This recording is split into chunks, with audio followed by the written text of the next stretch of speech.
Buenas noches. La Comunidad Católica de Monterrey nos hemos propuesto, con la guía de nuestro señor arzobispo Rogelio Cabrera, vivir este año la virtud de la misericordia. El padre Juan Carlos Arc nos hablará de esto desde el Evangelio. Escuchemos. Con mucha alegría vamos a compartir con ustedes nuestro quinto tema de los ejercicios espirituales. Y hoy vamos a hablar sobre la misericordia en el mensaje de Jesús.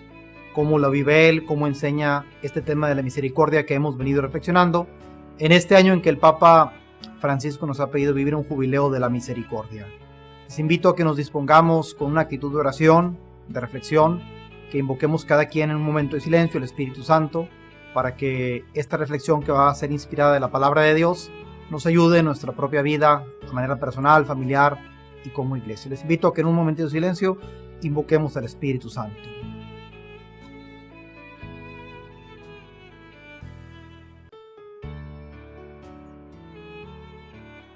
Muy bien. Vamos a partir el día de hoy de un primer texto de la Sagrada Escritura que vamos a escuchar.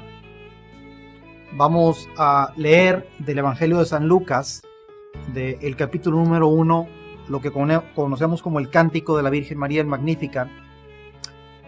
Poniendo un poco en el contexto este texto que vamos a escuchar, después de que la Virgen María recibe el anuncio del ángel que será la madre del Salvador, y va a visitar a su pariente Isabel, y al ver las maravillas que Dios ha estado haciendo en su vida, que Dios está cumpliendo las promesas que había hecho en el Antiguo Testamento a su pueblo, las promesas de salvación, María, llena del Espíritu Santo, hace este cántico, inspirado también en el cántico de Ana, que en un momento más vamos a reflexionar, del Antiguo Testamento, por el don que le da a ella de la maternidad de su hijo Samuel. Y dice así, Evangelio de San Lucas, capítulo 1, versículos 46 al 56. Y dijo María: alaba mi alma la grandeza del Señor, y mi espíritu se alegra en Dios mi Salvador, porque ha puesto los ojos en la pequeñez de su esclava. Por eso desde ahora todas las generaciones me llamarán bienaventurada, porque ha hecho en mí cosas grandes el Todopoderoso. Santo es su nombre, y su misericordia alcanza de generación en generación a los que lo temen. Desplegó la fuerza de su brazo, dispersó a los de corazón altanero, derribó a los potentados de sus tronos y exaltó a los humildes. A los hambrientos los colma de bienes y despidió a los ricos con las manos vacías. Acogió a Israel su siervo, acordándose de su misericordia, como lo había anunciado a nuestros padres en favor de Abraham y su descendencia para siempre. María se quedó con Isabel unos 3 días y luego regresó a su casa. Este pasaje que hemos escuchado del Evangelio de San Lucas en los labios de la Virgen María nos recuerda, o ella va a recordar, la esperanza de Israel. Ella va a entender la misericordia, este tema que estamos meditando, la misericordia, como la fidelidad de Dios hacia su pueblo. Si nos ponemos a ver todos los pasajes de la infancia de Jesús y los diferentes personajes que intervienen, nos van a hablar de esta misericordia de Dios, un Dios que se compadece por su pueblo, Dios que creó a la humanidad, Dios que formó un pueblo, que lo liberó de Egipto, que le prometió que enviaría un Salvador. Es un Dios misericordioso, y la misericordia la va a entender el Evangelio de San Lucas, y todos los pasajes de la infancia de Jesús van a ser entendidas precisamente como la acción de Dios a favor de su pueblo, un Dios bueno, un Dios que se acuerda. Veamos cuando la Virgen María habla de la misericordia, habla, por ejemplo, también, o une el tema de la misericordia con la justicia. Dios es un Dios justo, un Dios que no olvida la opresión de su pueblo, un Dios que ve que hay injusticia social, que hay pobreza y riqueza, que ve que los pobres son marginados, olvidados. Por eso es un Dios que levanta del polvo al desvalido, dice la Virgen, que colma de bienes a los hambrientos, los colma de bienes y despide vacíos a los que tienen mucho. Un acto de justicia en donde Él, de alguna manera, pone sus ojos, su mirada en su pueblo fiel, en la gente sencilla que lo espera. El Evangelio nos va a narrar también en los pasajes de la infancia de Jesús, la esperanza de Israel concretizada en personas como el anciano Simeón y Ana, dos hombres, un hombre y una mujer grandes de edad, dos personas ancianas que servían al templo con ayunos, con oraciones, servían a Dios en el templo y que esperaban la liberación de Israel, esperaban que Dios en su misericordia se acordara de su pueblo, de los sufrimientos de su pueblo. Cuando María y José llevan al niño a presentar al niño Jesús al templo, Simeón, lleno del Espíritu Santo, tomó al niño en sus brazos y alaba y bendice a Dios, porque Dios se ha acordado en su misericordia de su pueblo. La misericordia entonces, en labios de la Virgen María, en el cántico del Magnificat, significa el retomar todas las promesas que Dios hizo en la antigüedad a su pueblo, las promesas de salvación, pero también es retomar todo el dolor, todo el sufrimiento de su pueblo. Dios es misericordioso y aunque en nuestra historia de salvación, tanto para el pueblo de Israel como para nosotros como iglesia, hay muchas situaciones de dolor y también situaciones de pecado en nuestra historia, Dios, que es misericordioso, viene a nuestro mundo, se encarna en nuestro mundo, se acerca a nuestra vida por su infinita misericordia, no por nuestros méritos, no porque estuviéramos bien preparados para recibirlo, sino porque Él es bueno, porque Él es misericordioso. Él decide acercarse y cumplir sus promesas de salvación. Quisiera, partiendo inspirado en el Cántico de María, retomar la historia de Samuel, porque la narración de la historia de Jesús en su infancia se parece mucho a los textos de Lucas, se parecen mucho a los textos del primer libro de Samuel, donde nos narra el nacimiento de este gran profeta del Antiguo Testamento. Lo primero es que Ana canta las maravillas de Dios en un texto muy parecido al Magnificat del Evangelio de San Lucas, porque Dios le concede tener un hijo, ella que era estéril, le concede tener un hijo que será un gran profeta. Vivía Israel tiempos difíciles, nos va a narrar el primer libro de Samuel en los primeros capítulos, la historia de lo que vivía Israel. Estaba el sacerdote Elí, un sacerdote ya cansado, sus hijos que escandalizaban a la gente porque tomaban parte de las ofrendas para el templo para ellos mismos. Literalmente nos va a decir en el capítulo 2 del primer libro de Samuel, nos va a narrar esta situación de escándalos que vivía la comunidad, donde los hijos de Elí abusaban de las mujeres que venían al santuario a orar, de las jóvenes que venían a servir. Situaciones de escándalo que parecen como novedad en la vida de la iglesia, situaciones tristes que hemos vivido, que escuchamos, también las vivió Israel. En medio de ese escándalo, de esos escándalos que vive el pueblo de Israel, Dios suscita la vocación de un niño, el joven Samuel. Como Dios suscita el llamado de su propio hijo y el envío de su propio hijo al mundo. Hay una relación entre el cántico de María y el canto de Ana, entre la misión de Jesús desde su infancia y la misión de Samuel. Y es un Dios que se acuerda por su misericordia de su pueblo, pero la misericordia va a tomar forma de alguna manera muy concreta cuando Dios envía a un profeta, cuando envía a su propio hijo a ejercer la misericordia con su pueblo que tanto anhela la justicia, el amor, el perdón de parte de Dios. Muy bien, el Evangelio de San Lucas es un evangelio que nos va a hablar mucho de la misericordia. Por eso quisiera invitarlos a leer un segundo pasaje del Evangelio de San Lucas.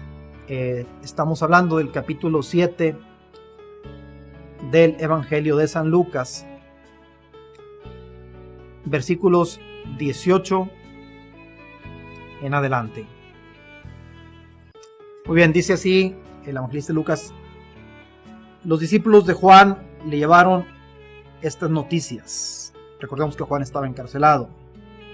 Entonces él, llamando a dos de ellos, los envió a decir al Señor: ¿eres tú el que ha de venir o debemos de esperar a otro? Aquellos hombres se acercaron a él y le dijeron: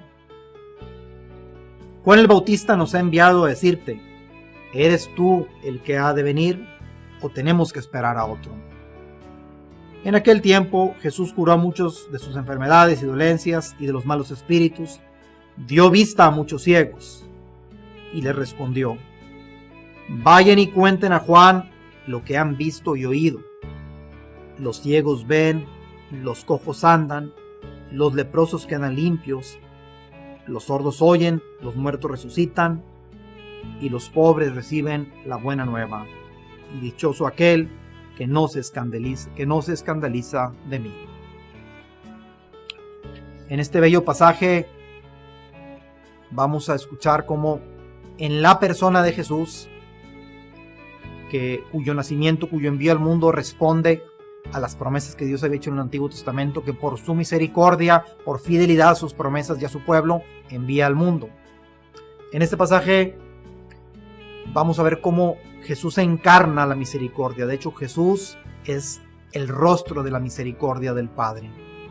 Cuando Juan Bautista, que esperaba que el Mesías llegara, pues con una rigidez muy fuerte ante las situaciones de pecado, ante el problema de los pecadores, de la gente que se había alejado, ya está el hacha puesta, ya viene detrás de mí uno que es más grande que yo. Juan tenía alguna expectativa en un tinte quizá un poquito moral de la justicia que haría el Mesías. Pero de repente Juan tiene noticias que Jesús fue a comer a casa de Mateo y que algunas mujeres estaban junto con ellos, la Magdalena lo seguía. Juan tiene noticias de que lejos de tener un discurso duro contra la gente que está en pecado, Jesús está conviviendo con ellos, come con ellos, va a sus fiestas, va a las bodas. Juan, que era un hombre auténtico, un buen hombre, un hombre de Dios, que esperaba con ansia la justicia de Dios, no entiende el modo como la misericordia de Dios va unida con la justicia y por lo tanto le manda a preguntar a Jesús: ¿eres tú el que ha de venir o tenemos que esperar a otro? ¿Por qué esta pregunta de Juan? Ya lo he dicho, porque parecería como que Jesús era muy blando en su actuar, parecía que estaba solapando a las prostitutas de los publicanos. Sin embargo, como veremos un poco más adelante, Dios tiene una pedagogía, tiene un modo de acercarse para transformar.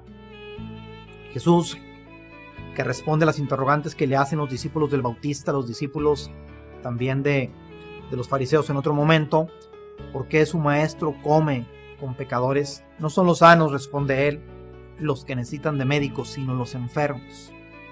¿No han oído aquello de misericordia quiero y no sacrificios? Yo no he venido a llamar a los justos sino a los pecadores. Es el pensamiento de Jesús, es la acción de Jesús, que sí busca un cambio en el pecador, pero no es sino la misericordia la puerta de entrada a la conversión de aquellos que se han alejado de Dios. ¿Eres tú el que ha de venir o tenemos que esperar a otro?, le mandan preguntar. Y Jesús, sin decir palabra en este momento, en este pasaje que hemos leído del capítulo 7 del Evangelio de San Lucas, le responde con hechos. Comenzó a curar a algunos enfermos, dio la vista a los ciegos y después les dice: vayan y cuéntenle a Juan lo que han visto y han oído. Los ciegos ven, los cojos andan, a los pobres se les anuncia la buena noticia. En Jesús la misericordia no es un discurso, en Jesús la misericordia no es una reflexión bonita, aunque lo sea también, o aunque en su discurso toque el tema de la misericordia. En Jesús la misericordia es una manera de vivir, de él mana, irradia como una fuente la misericordia, por eso todas sus acciones son misericordiosas. Misericordia y compasión van de la mano. Él no puede entender cómo es posible la indiferencia ante el dolor, ante el sufrimiento humano, por eso su vida está orientada en un primer momento, como hemos leído en este pasaje, a los enfermos, a quienes sufren. Su ministerio, su tiempo, todo lo que él hace está dedicado a los enfermos, a los que sufren, a los endemoniados. Así entiende él su misión. Él viene de parte de un Dios que es Padre, que es misericordioso, que siente compasión por su pueblo. Recordemos aquel pasaje del Evangelio de San Mateo que nos narra a Jesús misionero, cuando dice el capítulo 9 que Jesús recorría ciudades y pueblos y que al ver a las multitudes sintió compasión porque estaban cansados y abatidos como ovejas sin pastor, y se puso a enseñarles y se puso a curarlos. Jesús no siente indignación ni coraje hacia la situación de la gente desorientada, hacia las prostitutas, los publicanos. Él siente compasión por ellos, siente indignación cuando aquellos que deberían, en principio por vocación, atenderlos y orientarlos, lejos de orientar y acompañar, están juzgando, están condenando. Jesús no ha venido a condenar. Aquellos que deberían ser los pastores de Israel, los maestros de la ley, los fariseos, los escribas, que solamente cerraban puertas, que solamente juzgaban, no sentían compasión por la gente. Jesús, en cambio, impacta a la gente cuando habla como habla, pero sobre todo Jesús impacta a la gente sencilla, a los pecadores, a los alejados, por su misericordia. De él brota la misericordia, en su rostro refleja la misericordia, y él lo dirá con las palabras bellas del Evangelio de San Mateo: vengan a mí todos los que están cansados y abatidos por la carga, que yo los aliviaré. Y aprendan de mí, que soy manso y humilde de corazón, porque mi yugo es suave y mi carga es ligera. Ahí está reflejando Jesús lo que Él es, cómo entiende la misión, cómo se posiciona Él ante la situación de pecado, ante la situación de pobreza, ante la situación de dolor del mundo, como alguien compasivo y misericordioso. De hecho, si nos preguntáramos, y esto lo planteo para una reflexión personal para cada uno de nosotros que estamos viviendo estos ejercicios virtuales en línea, si nos preguntáramos qué es lo propio del cristianismo, qué es aquello que debe distinguirnos a los cristianos, y vamos a decir seguramente pues el amor a Dios y al prójimo, correcto, pero podríamos aterrizarlo un poquito más con otra palabra, la palabra compasión y misericordia. La compasión, que es la capacidad de conmoverme, de sentirme indignado ante la injusticia que veo, ante el dolor humano, de sentirme conmovido interiormente y movido a hacer algo concreto. Eso se llama compasión, y no quedarme solamente en la justicia. En la justicia, que obviamente pues también es importante, pero vamos a ir viendo más adelantito en esta reflexión cómo para Jesús la justicia por excelencia es la misericordia. Muy bien. Hemos leído este pasaje de San Lucas en el capítulo número 7. Un poquito más adelante, después de que Jesús les dice: vayan y cuenten a Juan lo que han visto y oído y las obras de misericordia que hace, nos vamos a topar ahí mismo, en el capítulo número 7, versículo 36 y siguientes, con el encuentro que tiene Jesús con esta mujer pecadora. Les invito a que lo escuchemos, que escuchemos detenidamente este pasaje, que pongamos atención en sus versículos, pero que luego ustedes puedan continuar la reflexión en sus casas, en donde quiera que estén. ¿Cómo ejerce Jesús la misericordia? En este pasaje vamos a encontrar las dos miradas, la mirada misericordiosa de Jesús y la mirada que juzga, que condena del fariseo. Un fariseo, nos dice en este versículo inicial, el versículo 36 del capítulo 7 de San Lucas, un fariseo le rogó a Jesús que comiera con él. Y entrando en su casa, en la casa del fariseo, Jesús se sentó a la mesa. Había en la ciudad una mujer pecadora pública.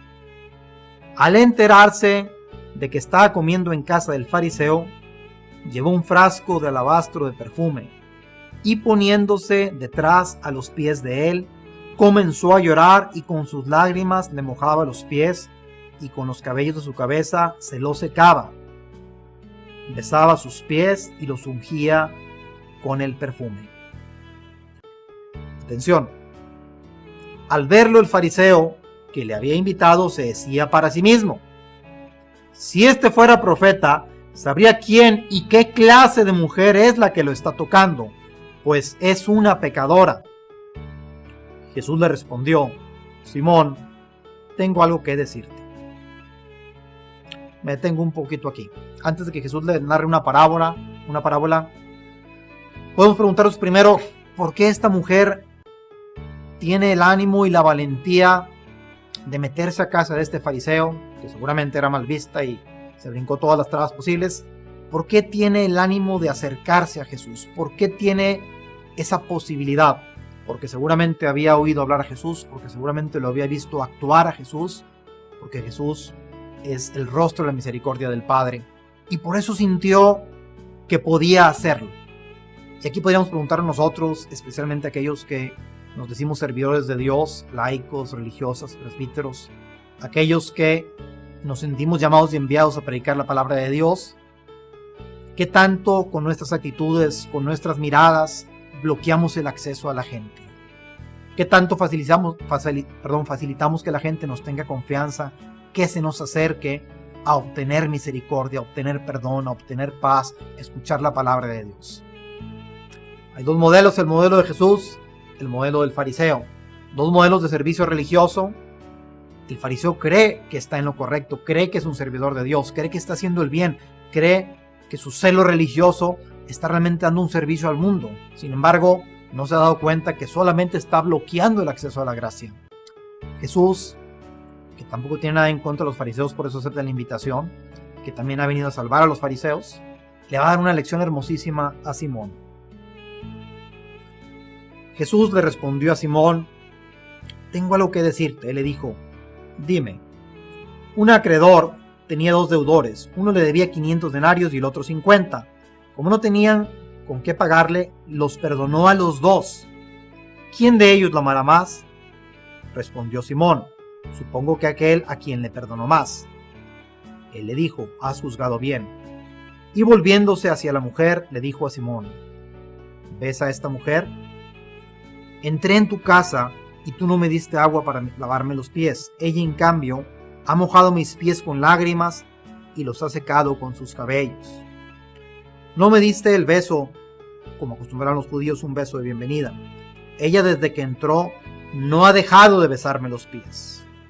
No ungiste mi cabeza con aceite, como era una costumbre que se hacía en aquellos tiempos por educación. Ella ha ungido mis pies con perfume. Por eso te digo que quedan perdonados sus muchos pecados, porque ha mostrado mucho amor. A quien poco se le perdona, poco ama, poco amor muestra. Y luego le dijo a ella: tus pecados se quedan perdonados. Los comensales empezaron a decirse a unos a otros o para sí: ¿quién es este que hasta perdona los pecados? Pero él le dijo a la mujer: tu fe te ha salvado, vete en paz. Primero que nada, llama la atención como dos personas están viendo una misma situación. Es una misma mujer, es una misma historia. Jesús no es ingenuo, Jesús sabe quién es la mujer que lo está tocando, lo mismo que sabe Simón, una mujer pecadora pública. Sin embargo, los dos la ven de una manera distinta. Simón piensa: si este hombre fuera profeta, está haciendo un juicio sobre Jesús incluso y sobre la mujer. Si este hombre fuera profeta, sabría la clase de mujer que lo está tocando. Fíjense cómo el fariseo divide las personas en clases de personas. La palabra fariseo significa separado. Ellos se sentían orgullosos de no ser como los demás. Esa clase de gente que peca, que no es fiel a Dios, que no cumple los mandamientos de Dios. En cambio, nosotros, los santos, los buenos, así se identifica a sí mismo un fariseo. Se siente orgulloso de ser servidor de Dios. Pero juzga la clase de mujer que lo está tocando. Jesús, en cambio, logra ver en ella algo que Simón no ve. Jesús ve en ella una mujer que tiene sed de amor. Porque ha amado mucho, se le perdona mucho. Jesús no ve en ella una persona que no conoce el amor. Ve a alguien que tiene deseos de amor, pero que por alguna circunstancia de la vida, de su historia, no ha podido permanecer en el amor a Dios como ella quisiera. Sin embargo, Jesús logra ver el amor que hay en su corazón. Pero además, y lo más sorprendente, al final le dice Jesús: tu fe te ha salvado. Y Simón pensaría: ¿fe? ¿Cómo va a tener fe esta mujer pecadora? Fe tengo yo. Yo estudio las escrituras. Yo voy a la sinagoga, yo oro, yo ayuno. ¿Fe esta mujer? Pues aquí, mis hermanos, yo les invito a que pensemos. Imagínense a Simón coordinando un grupo parroquial.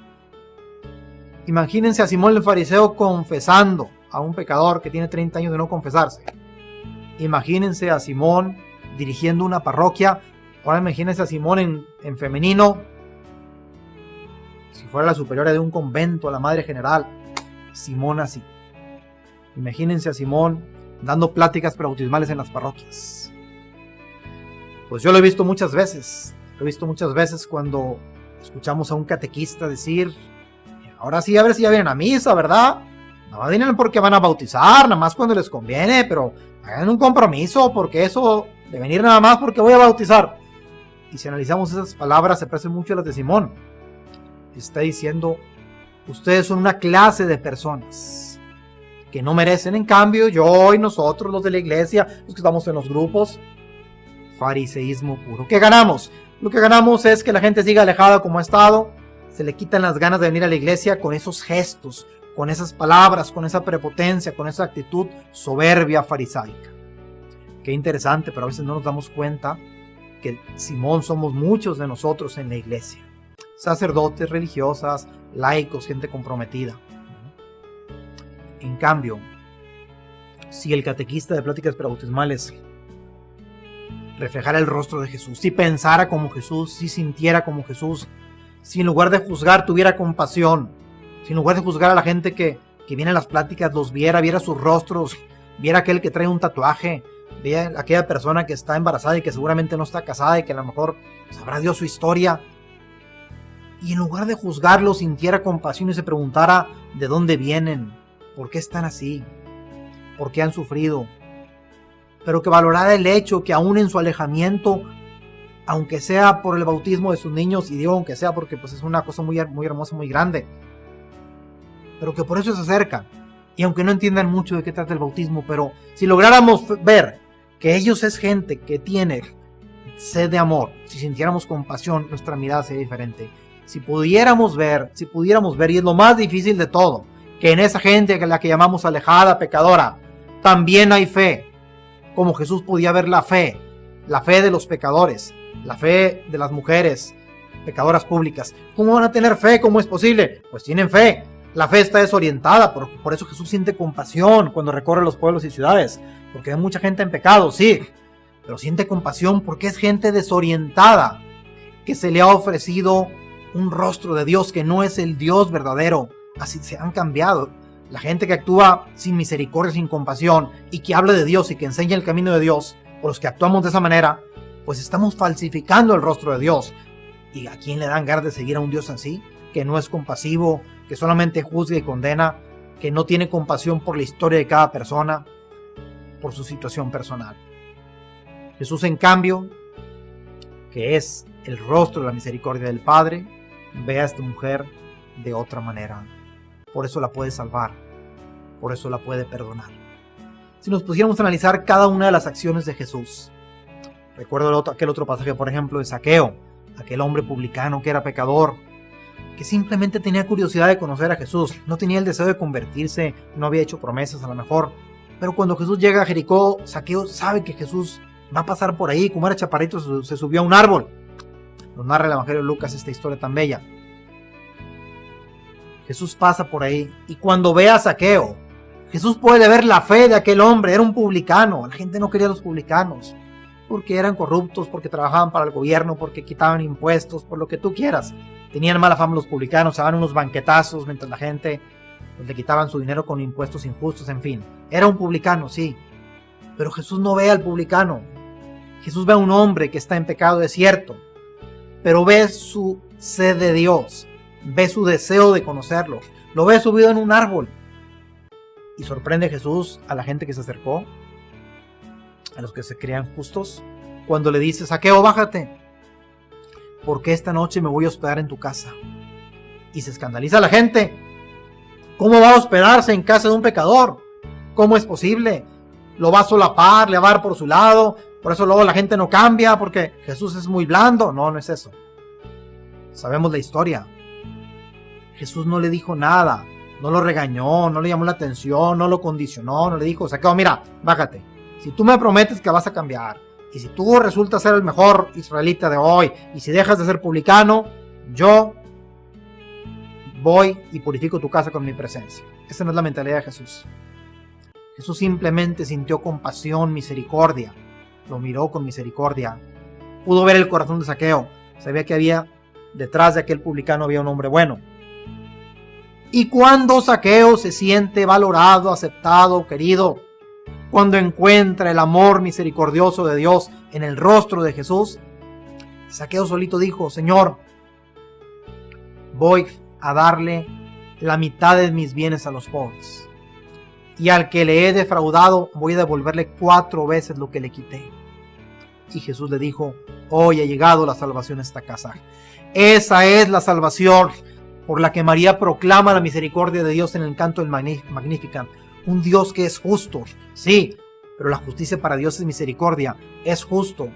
porque aquel que es pecador tiene toda una historia que lo ha orillado a pecar, porque sería injusto juzgarlo y condenarlo. La justicia de Dios, la salvación de Dios llega a casa de Zaqueo, llegó a casa de Mateo, llegó a la vida de la Magdalena, llegó a la vida de muchísimos hombres y mujeres enfermos, endemoniados, gente que necesitaba el rostro y la acción misericordiosa de un Dios de amor, de un Dios cercano. Y en Jesucristo nuestro Señor, ellos encuentran esta mirada compasiva de Dios. Muy bien. Podemos citar muchísimos textos del Nuevo Testamento donde se nos habla, donde nos explica cómo es Jesús. Yo quisiera pensar ahorita, no los voy a leer por cuestión de tiempo, quisiera compartir con ustedes la reflexión de dos parábolas. La parábola del buen samaritano, la parábola del hijo pródigo.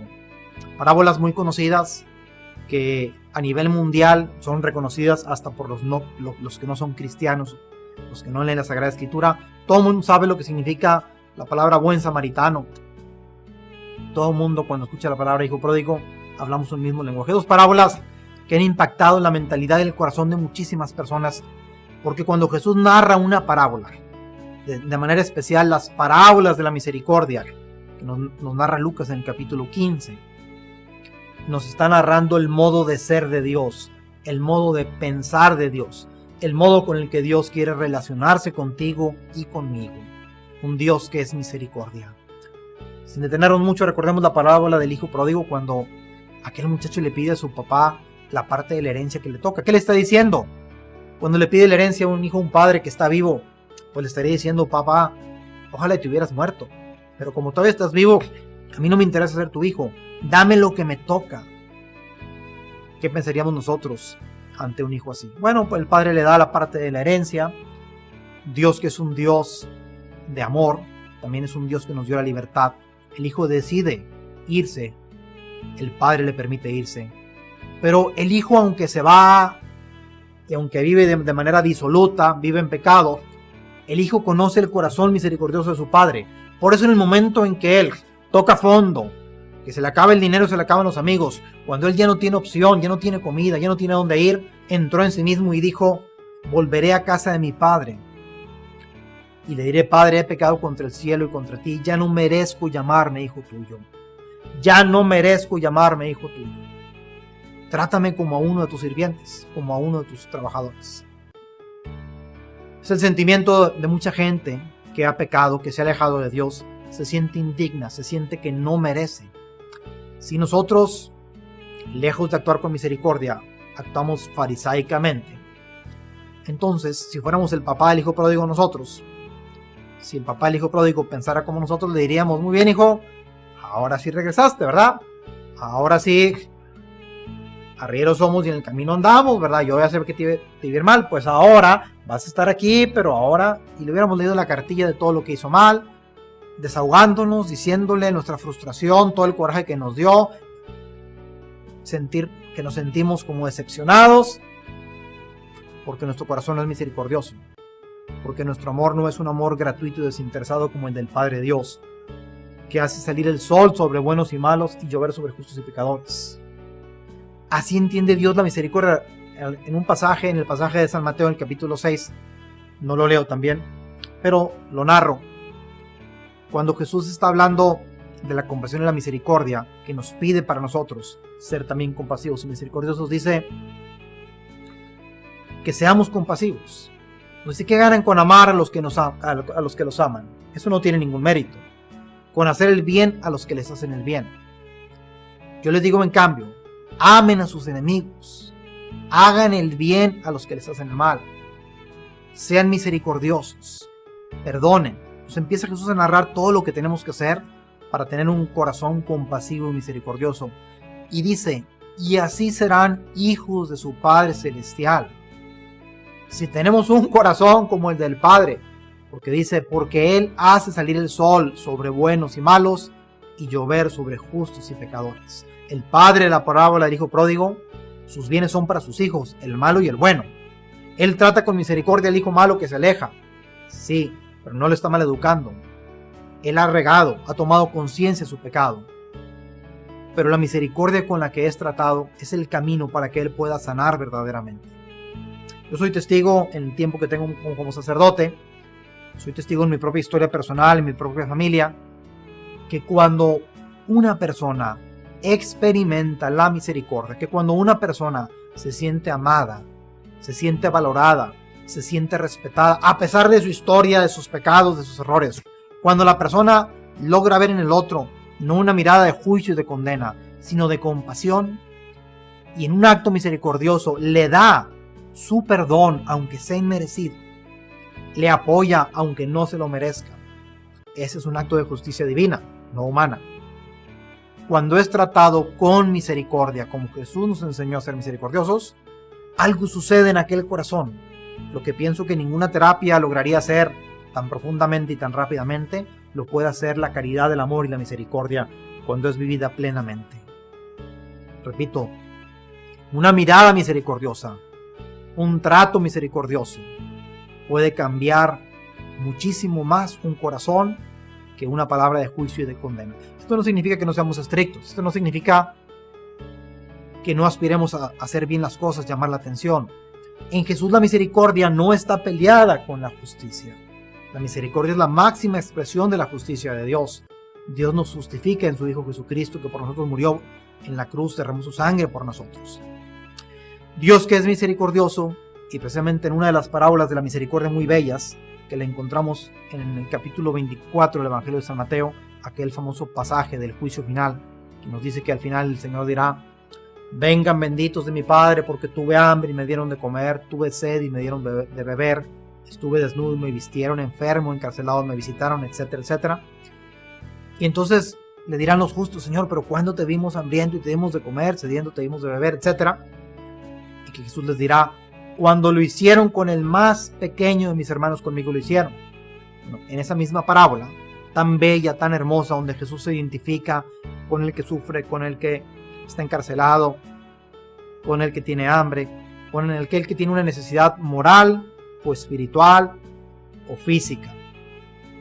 En esta bella parábola encontramos un segundo momento donde Jesús nos habla también que en el juicio también habrá un juicio duro y estricto para el que no practicó la misericordia, cuando dice: pero les dirá también a los de la izquierda: apártense de mí, vayan al fuego eterno destinado para el diablo y sus ángeles, porque tuve hambre y no me dieron de comer, tuve sed y no me dieron de beber, estuve desnudo y no me vistieron. Señor, pero ¿cuándo no lo hicimos?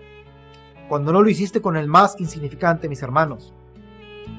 Cuando no practicaste misericordia, tampoco lo hiciste conmigo.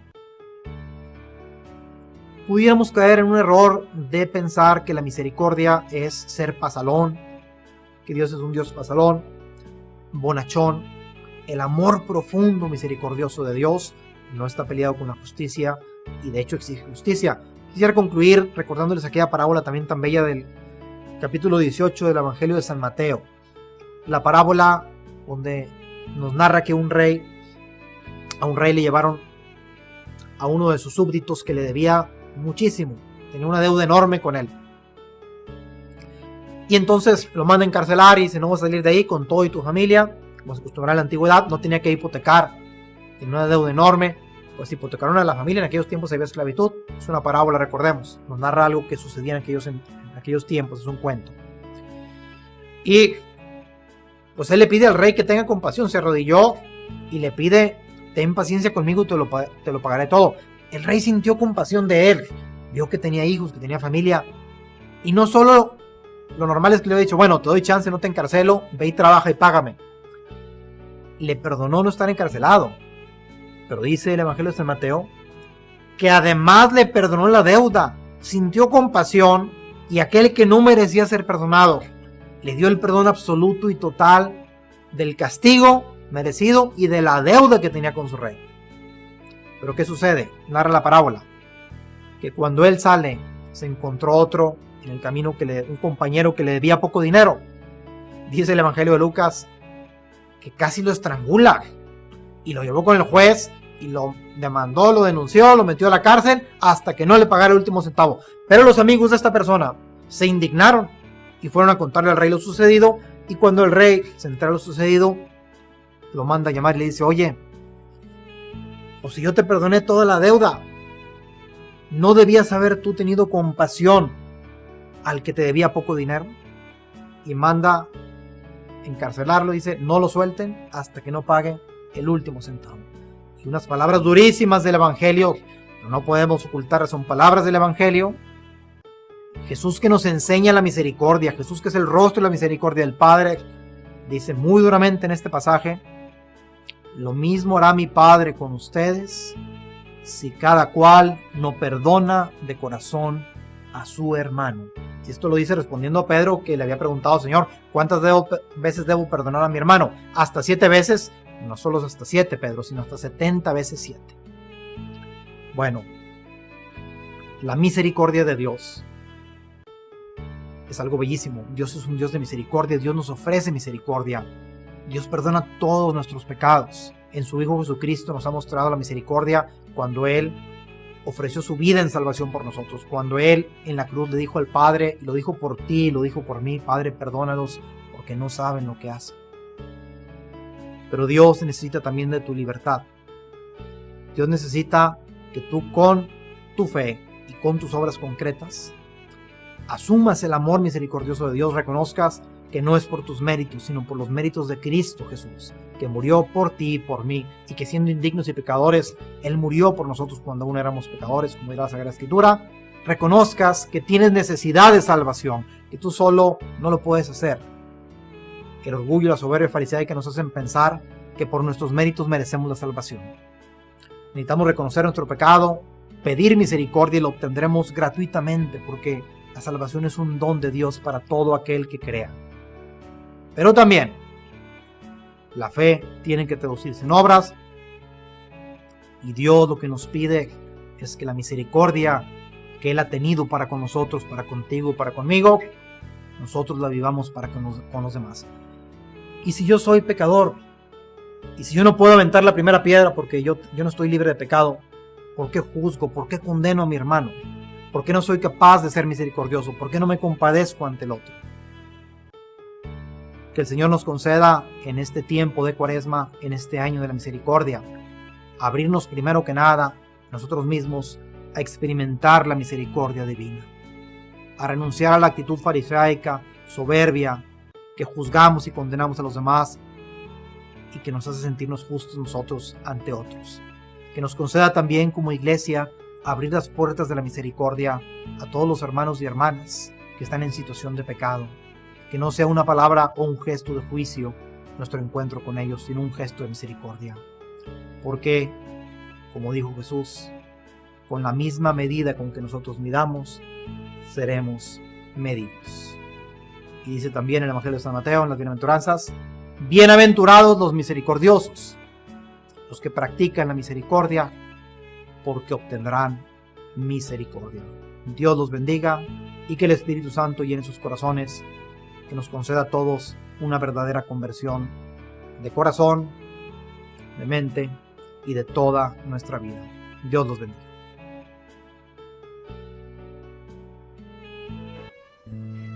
Agradecemos al Padre Juan Carlos Arc sus palabras y les invitamos a seguir escuchando y a vivir estos ejercicios espirituales. Muy buenas noches.